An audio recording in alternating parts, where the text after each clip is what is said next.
Hey guys, I got a care package in from the world's okayest first sausage, now retired, Monkey Collective. First video, first half of that package is going to be all of the Night Fighter stuff that he sent me. So if you're not familiar with Night Fighter, I believe he's only on Instagram. But he's probably most well known for his Fenris chest rig, which I've done a video on a version of in the past that was flapped and not elastic celled. This is the real Fenris, so I will now be able to show you how that works. And it is a little bit different. It has some other capabilities and some lesser capabilities, depending on how you look at it. Additionally, we will be looking at what is like one of the version 1 Night Fighter bandoliers. So he does have an elastic celled version. I don't know if he still offers it. This was version 1 of the Molly bandolier. We'll strip it down enough to talk about what version 1 was. And then probably more important, because I think this is probably the only one that he offers now, is the version 2 Molly bandolier. All right.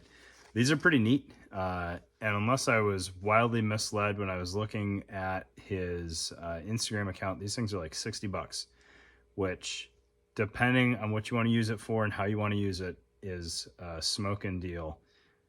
If you're going for like full-blown chest rig all the time, it's still a good deal. It may not be the functionality that you want. So we'll look at all three of those. We'll get them on the table, talk about the difference. They're pretty cool. As you can see, on this fully set up one, there's a lot of space here. So like similar capacity to the AVS detachable chest rig. You've got room for 2 full-size Cry GPs as well as 4 SPS pouches, plus kind of the dangler of your choice. In this instance, it happens to just be a frag pouch. But we'll walk through all of that once we get these on the table. All right, looking at the Fenris first, it's a very straightforward setup. If you're not familiar with it, you have 2 horizontal cells and 2 vertical cells. I'm sorry, 2 horizontal cells on each side, 1 vertical cell on each side for a total of 4 horizontal and 2 vertical. Last time I looked into these, he did offer a 9mm version. I don't know if he still does, and I don't remember exactly what the configuration of that one was because I don't feel like they were all 9mm cells. Obviously, this is the 5.56 version. I did try it with AKP mags and 308P mags, and while you may be able to make them fit, it's really not a fair ask to use either of those. The 308s did not appear to fit at all. The AK mags, I think you could get them in there, but the tab on the magazine is gonna cause you issues. Right. Also, last time I checked, these do not come with a harness, so it's gonna choose your own adventure on what harness you want. I don't remember if he offers that as an aftermarket option. Monkey Collective sent me this one with a Mayflower harness attached. All right. So I haven't had experience with the elastic celled version before. Like I said in the intro, I have a flapped version that has kind of fixed body pouches, so Cordura, without stretch built into them. It's a little surprising how snug the cells are, but there's no active retention, so that kind of makes up for it. You need them to have a good grip on your items. And I just kind of threw in some random things to show you what might fit. So obviously you can throw 3 M4 mags on either side, and that'll fit. It's just sitting goofy right now because it's going to go around your body, and those will not be trying to lay flat unless you're ginormous or rocking a ton of armor. They're going to wrap around your torso. Same thing with this side. The radio is overlapping what would be the mag pouch, or vice versa. It's going to wrap around your body.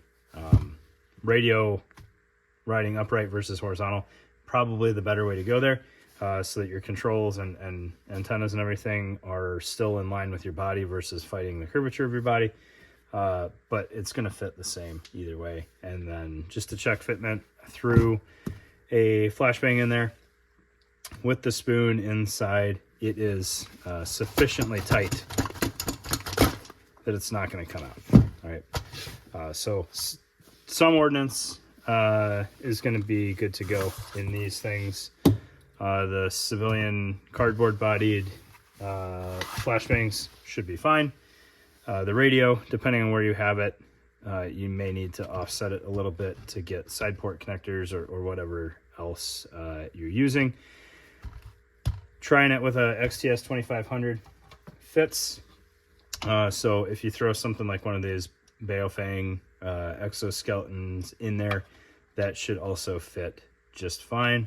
And the Baofeng is going to be a little bit more cell friendly because it's a smaller setup, can sink deeper in there.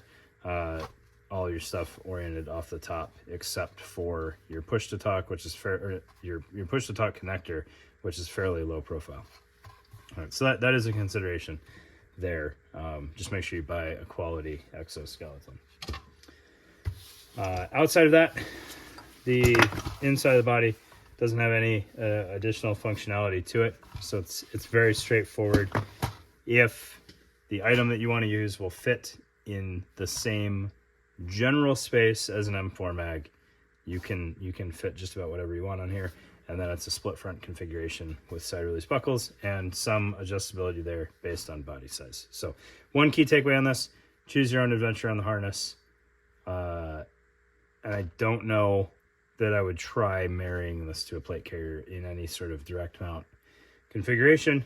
Just run it over top of whatever you've got going on, so you've got the flexibility to not use it with armor if you want to. All right, next item coming up in a second.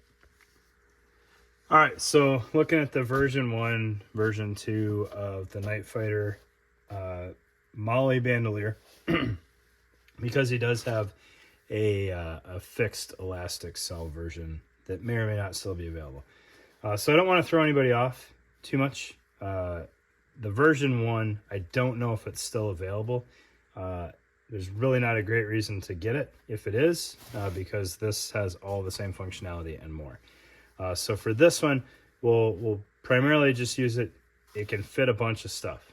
All right. It is 14 columns plus space for a dangler, which is enough to do 2 3-column mounted GPs and 4 double mags, or 3 double mags and 2 4-wide GP pouches. So I don't need to beat the Cry SPS line to death.